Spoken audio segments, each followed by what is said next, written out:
여러분 안녕하세요, 켄즈입니다.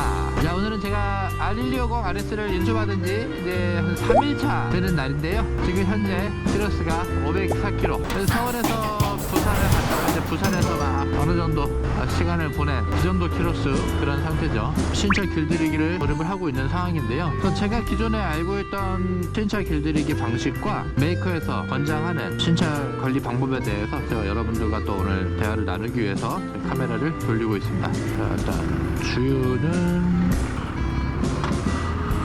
키레시 시스템이 편안하게 이런 거예요. 이것도 그냥 이렇게 들면은 바로 시동을 끈 상태에서 몇 초간은 이게 열려요. 키를 꽂지 않아도.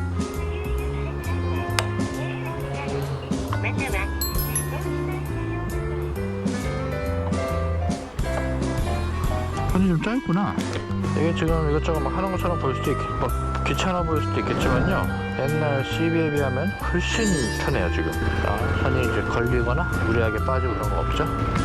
뭐 촬영 준비는 유튜버의 어떻게 보면은 숙명 같은 거기 때문에 여기에 이제 불만 저는 갖지 않습니다. 그래서 일단 신차 길들이기에 대해서 또 메이커에서 권장하는 신차 길들이는 방법도 있고, 각자 여러분들께서 쌓아 올리신 노하우, 그리고 오랜 기간 또 바이크를 신차와 중고차 여러 대를 구매를 반복하시며 축적해오신 경험들, 이제 그런 정보들이 많이 있을 거예요. 근데 저도 메이커와 저만의 철학을 가진 방향으로 신차 길들이기를 조립을 하고 있는 상황인데, 저는 이렇게 생각해요. 오토바이 신차에 길들여야 할 대상은 엔진도 길이 들여져야 하고, 체인 오토바이 같은 경우는 또 체인이 자리를 잘 자리 잡을 수 있도록 초반에 잘 잡아주고, 그리고 브레이크 패드와 또 브레이크에 또 접촉되는 여러 이제 쇠가 접촉되는 부분들이죠. 그런 부분들이 잘 자리를 잡을 수 있도록 초반부터 길을 들여준다, 그런 의미가 있죠. 또 엔진에서 실린더가 운동을 하게 되고, 처음 쇠붙이들이 조립이 된 상태에서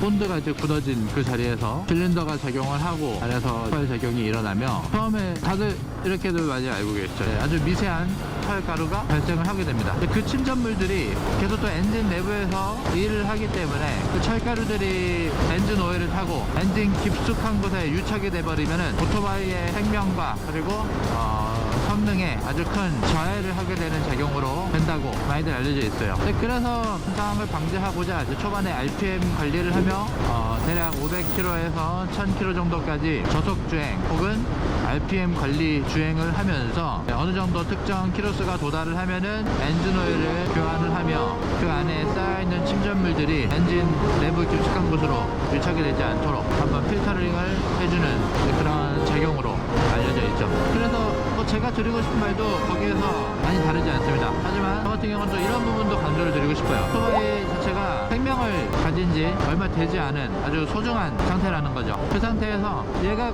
엔진을 구성하는 수많은 기어비와 베어링, 각종 실린더와 쇠붙이들, 그런 것들도 물론 중요하겠지만 가장 중요한 건 역시 전륜과 후륜의 브레이크, 그리고 1단부터 최고 5단에서 6단까지 오토바이가 잘 조립이 된 상태에서 본인이 인수를 받으셨는지 그걸 다 길들이기 주행 중에 모두 점검을 해볼 수 있다는 거죠. 그래서 만약에 기아 변속하실 시 뭔가 부드럽지 않은 뭔가가 작용을 한다든지, 아니면은 주행 중에 평상시에 본인이 알고 있던 그런 오토바이의 주행 소리와는 다른 이렇게 굉장히 불편한 소리가, 쇠 갈리는 소리라든지 창창 부딪히는 소리가 난다든지, 이제 그런 문제가 있을 때 바로 메카닉의 상황을 말씀을 하셔서 조치를 받아보실 수 있는 의미 있는 기간이기도 하죠. 그리고 그 안에 정말 이 오토바이는 수많은 이제 기술과 정밀한 부속품들의 자연이기 때문에 그것들이 다 모여서 이렇게 연주를 내는 생명체이기 때문에 이 바이크를 구성하고 있는 볼트 하나하나까지도 모두, 심지어 이 페어링, 하울이라고 하죠, 이 부분에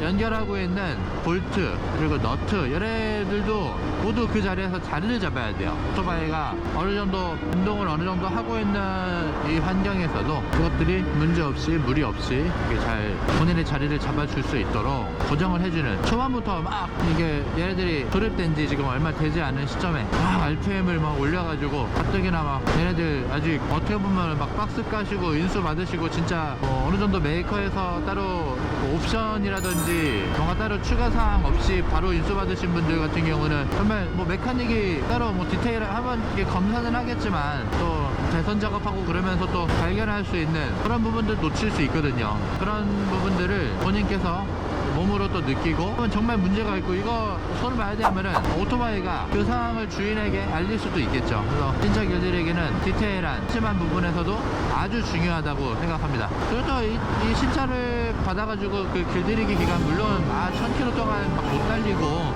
남들처럼 진짜 막 달리고 싶은데 같이 달려주는 분들한테 또 막 양해 구해야 되고 그런 번거로움은 있지만요. 네, 딱 1000km예요. 진짜 맘 놓고 1000km 채우려고 하시는 분들은 진짜 금방입니다. 뭐 지금 저 같은 경우도 인수받은 지 3일째 되고 타는 날, 인수받은 지 이틀째 되는 날 벌써 500km 채웠어요. 저 같은 경우는 메이커에게 이게 질문을 하고 제가 내린 신차 길들이기의 기준은 바로 이겁니다. 1000km까지 RPM 5000을 넘지 않는 선에서 500km까지는 저속주행 위주로, 그리고 500km에서 1000km 구간 사이를 어느 정도 고속주행을 하며 RPM 5000을 넘기지 않는 3000에서 4000 사이를 왔다 갔다 하는 그 상황을 그렇게 해서 1000km 길들이기까지 주행을 할 생각이고요. 그 다음에 1000km에서 3000km까지를 초고속 주행 기간으로 설정을 해두었습니다. 그 기간 내에 달릴 수 있는 서킷이 있다든지 하면은 오토바이가 본연의 최고의 성능을 지향할 수 있는, 보통 이제 이게 200km, 한 240km, 뭐 길을 좀 더 잘 들여놓으면 한 260km 정도까지도 초고속을 낼 수 있을 건데 본인의 성능을 10분 발휘할 수 있도록 트랙 주행까지 같이 겸해서 3000km를 채우려고 생각을 하고 있습니다. 그리고 3000km에서 최종적으로 다시 한번 점검을 받고 오일 필터도 함께 교환을 해주려고 계획을 하고 있습니다. 그 저RPM 구간과 고RPM 구간에서 오토바이가 모두 제 성능을 발휘할 수 있도록 잘 관리를 해주는 게 중요할 것 같아요. 와, 근데 진짜 다른 얘기인데 여러분, 그 CB 타다가 그렇게 R1250 RS를 주행을 하니 정말 편안하네요. 옛날에 CB는 지금 한 이 정도 속도 내고 있었으면은 막 진짜 시원하게 막 저 화양전차 주인공이 된 것처럼 주행을 했어야 되는데 와, 이건 진짜 편하네요. 사고가 났구나. 단독 사고인 것 같은데 사람 크게 안 다친 것 같아 보여 다행이네요. 또 한 가지 덧붙여서 이것도 꼭 전해드리고 싶은 이야기인데, 그 길들이기 하는 기간 동안에 너무 뭐랄까 그 엔진과 RPM에만 신경을 쓰지 마시고요. 그 주행을 하는 동안 그쪽에만 너무 집중해서 놓칠 수 있는 부분이 하나 있는데, 제가 하나 또 드리고 싶은 또 당부와 신차 길들이기의 팁은 길을 들이는 과정에 광활한 공원이라든지 아주 쾌적하고 한적한 도로 같은 곳에서 한 번은 좀 브레이크의 성능을 테스트해 볼 필요도 있어요. 그래서 급브레이크 있죠, ABS가 부착된 오토바이라면 뭐 최근에는 거의 대부분 ABS가 부착이 돼 있죠. 엔진 브레이크도 한번 과감하게 잡아보고, 그리고 앞브레이크 그리고 뒷브레이크 그것들도 한 번씩 꾹 밟아보면서 꾹 한번 눌러보고 밟아보면서 걔네들도 성능을 조금 더 열어주는 거, 성능의 이제 개폐성을 좀 열어주는 거죠. 그런 부분들도 신차 길들이기에 덧붙여 주신다면 정말 오토바이의 성능을 본인이 원하는 대로 넣을 수 있는 거죠. 그래서 보통 오토바이 신차를 구매하시는 분들은 보통은 이제 일반적으로는 일반적인 일반화입니다만은 거의 오토바이를 조금 타시던 오토바이의 숙련자 분들이 보통 신차를 많이 구매하시죠. 오토바이를 좀 처음 탄 지 얼마 안 돼서 이렇게 막 그 값비싸고 이중지할 수 있는 오토바이가 좀 자주 넘어뜨려서 불안할 수 있는 요소들을 억제하기 위해서, 불안할 수 있는 요소들 때문에 또 오토바이의 즐거움이 반감이 될 수 있기 때문에 처음에는 이렇게 중고차로 시작하시는 분들이 많이 계실 거예요. 어느 정도 이제 바이크가 숙련이 되고 바이크의 성능에 대해서 조금 더, 아니면은 이제 배기량을 조금 더 올리시고 싶은 분들이 올리면서 이제 경제적 상황과 환경을 고려해서 보통 신차를 구매를 하시기 마련인데, 하여튼 신차 길들이기는 정말 중요합니다. 정말 그 오토바이에 앞으로